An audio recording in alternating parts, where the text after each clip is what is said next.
Hi hello welcome back my channel. ಇವತ್ತಿನ recipe ಬಂದು ಪಲಾವ್ ಹೇಗೆ ಈಸಿಯಾಗಿ ಕ್ವಿಕ್ಕಾಗಿ ಮನೆಯಲ್ಲೇ ಮಾಡ್ಕೋಬೋದು ಅಂತ ನೋಡೋಣ ಬನ್ನಿ. ಹಾಗಿದ್ರೆ ಮೊದಲನೇದಾಗಿ ಏನೇನು ಇಂಗ್ರೀಡಿಯೆಂಟ್ಸ್ ಬೇಕು ಅಂತ ನೋಡೋಣ. ತರಕಾರಿಲಿ ನಾನು ಕ್ಯಾರೆಟು, ನವಿಲುಕೋಸು ಮತ್ತು ಬೀನ್ಸು, ಆಲೂಗೆಡ್ಡೆ ತೊಗೊಂಡು ಸಣ್ಣ ಸಣ್ಣಗೆ ತೊಳೆದು ಹಚ್ಚಿಟ್ಕೊಂಡಿದ್ದೀನಿ.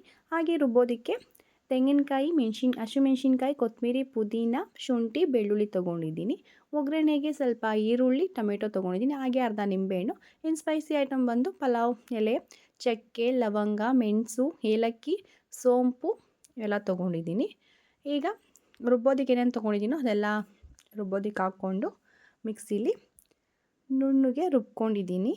ಈಗ ನಾನು ಕುಕ್ಕರ್ನ ಬಳಸ್ತಾಯಿದ್ದೀನಿ. ಕುಕ್ಕರ್ ಇಟ್ಟು 2-3 ಸ್ಪೂನಷ್ಟು ಎಣ್ಣೆ ಹಾಕಿ, ಎಣ್ಣೆ ಸ್ವಲ್ಪ ಕಾಯ್ದಾದ್ಮೇಲೆ ತೊಗೊಂಡಿರೋ ಸ್ಪೈಸಸ್ ಐಟಮ್ಸ್ನೆಲ್ಲ, ಪಲಾವ್ ಐಟಮ್ಸ್ ಎಲ್ಲ ಅದರೊಳಗಡೆ ಹಾಕಿ ಸ್ವಲ್ಪ ಫ್ರೈ ಮಾಡ್ಕೋಬೇಕು. ಫ್ರೈ ಆದಮೇಲೆ ಒಗ್ಗರಣೆ ತೊಗೊಂಡಿದ್ದ ಈರುಳ್ಳಿ ಮತ್ತು ಟೊಮೆಟೊನ ಹಾಕಿ ಅದನ್ನು ಕೂಡ ಫ್ರೈ ಮಾಡ್ಕೊಬೇಕು. ಫ್ರೈ ಅಂದರೆ ಸ್ವಲ್ಪ ಹಸಿ ವಾಸನೆ ಹೋಗೋಗಂಟ ಸ್ವಲ್ಪ ಫ್ರೈ ಮಾಡ್ಕೋಬೇಕು, 1-2 ಮಿನಿಟ್ಸ್. ಈಗ ಅದು ಫ್ರೈ ಆದಮೇಲೆ ರುಬ್ಬಿಟ್ಕೊಂಡಿರೋ ಪೇಸ್ಟನ್ನ ಕೂಡ ಹಾಕೋತಾ ಇದ್ದೀನಿ. ಅದು ಪೇಸ್ಟ್ ಹಾಕೊಂಡೋದ್ಮೇಲೆ ಅದನ್ನು ಕೂಡ ಒಂದು ಮಿಕ್ಸ್ ಕೊಟ್ಕೊಬೇಕು.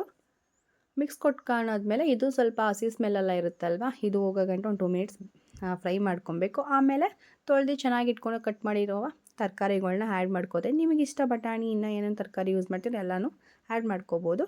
ಈಗ ತರಕಾರಿ ಕೂಡ ಹಾಕಾದ್ಮೇಲೆ ಅದನ್ನು ಕೂಡ ಒಂದು ಮಿಕ್ಸ್ ಕೊಟ್ಟು ಸ್ವಲ್ಪ ಹೊತ್ತು ಅದು ಕೂಡ ಹಸಿ ಸ್ಮೆಲ್ ಹೋಗೋವರೆಗೂ ಸ್ವಲ್ಪ ಲೈಟಾಗಿ ಫ್ರೈ ಮಾಡಿಕೊಂಡು, ಹಾಗೆ ರುಚಿಗೆ ತಕ್ಕಷ್ಟು ಉಪ್ಪು ಕೂಡ ಆ್ಯಡ್ ಮಾಡ್ಕೊಂಡು ತರಕಾರಿ ಎಲ್ಲ ಹಿಡಿಯುತ್ತೆ ಅಂತ ಈಗ ನೋಡ್ಬೋದು. ಒಂದು ಕುದಿ ಬರ್ತಾ ಇದೆ ತರಕಾರಿದೆಲ್ಲ. ಈಗ ಅಕ್ಕಿನ ತೊಳೆದಿಟ್ಟಿರೋ ಅಕ್ಕಿನ ಆ್ಯಡ್ ಮಾಡ್ಕೋತಾ ಇದ್ದೀನಿ. ನಾನು ಬಳಸಿರೋ ಅಕ್ಕಿ ಬಂದು ಸೋನಾ ಮಸೂರಿ ಅಕ್ಕಿ ಆ್ಯಡ್ ಮಾಡಾದಮೇಲೆ ಇದನ್ನು ಕೂಡ ಒಂದು ಮಿಕ್ಸ್ ಕೊಟ್ಕೊಂಡೆ. ಗೊತ್ತಲ್ವ, 1 ಲೋಟ ಅಕ್ಕಿಗೆ 2 ಲೋಟ ಥರ ನೀರು ಹಾಕ್ಕೊಂಡು ಅದನ್ನು ಕೂಡ ಒಂದು ಮಿಕ್ಸ್ ಕೊಟ್ಟು ಹಾಗೆ ನಿಂಬೆಹಣ್ಣು ರಸ ಹಾಕ್ಕೊಂಡೆ. ಈಗ ಕುಕ್ಕರ್ನ ಕ್ಲೋಸ್ ಮಾಡಿಕೊಂಡು 2 ವಿಸಿಲ್ ಆಗೋದು. ಈಗ ಪ್ರೆಷರೆಲ್ಲ ಹೋದ್ಮೇಲೆ ಕುಕ್ಕರ್ನ ಲಿಟ್ ಓಪನ್ ಮಾಡಾದ್ಮೇಲೆ ನೋಡ್ಬೋದು ಮಸಾಲೆ ಎಲ್ಲ ಅಷ್ಟು ಮೇಲೆ ಬಂದಿಲ್ಲ, ಸ್ವಲ್ಪ ಲೈಟಾಗಿ ಬಂದಿದೆ. ಹೀಗೆ ಚೆನ್ನಾಗೊಂದು ಕೆಳಗಿಂದ ಮೇಲವರೆಗೂ ರೈಸ್ನ ಸ್ವಲ್ಪ ಮಿಕ್ಸ್ ಕೊಟ್ಕೊಬೇಕು.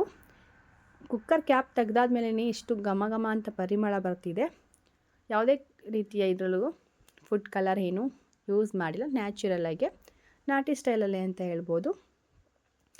ಈಗ ಸರ್ವ್ ಮಾಡ್ಕೋಬೇಕು.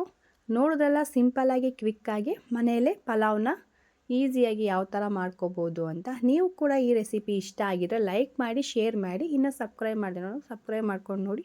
ಹಾಗೆ ಈ ರೆಸಿಪಿನ ನೀವು ಕೂಡ ಮನೇಲಿ ಟ್ರೈ ಮಾಡಿ ಹೇಗೆ ಬಂತು ಅಂತ ಕಮೆಂಟ್ಸಲ್ಲಿ ತಿಳಿಸಿ. ಮತ್ತು ಮುಂದಿನ ರೆಸಿಪಿ ಜೊತೆಯಲ್ಲಿ ಸಿಗ್ತೀನಿ. Thank you.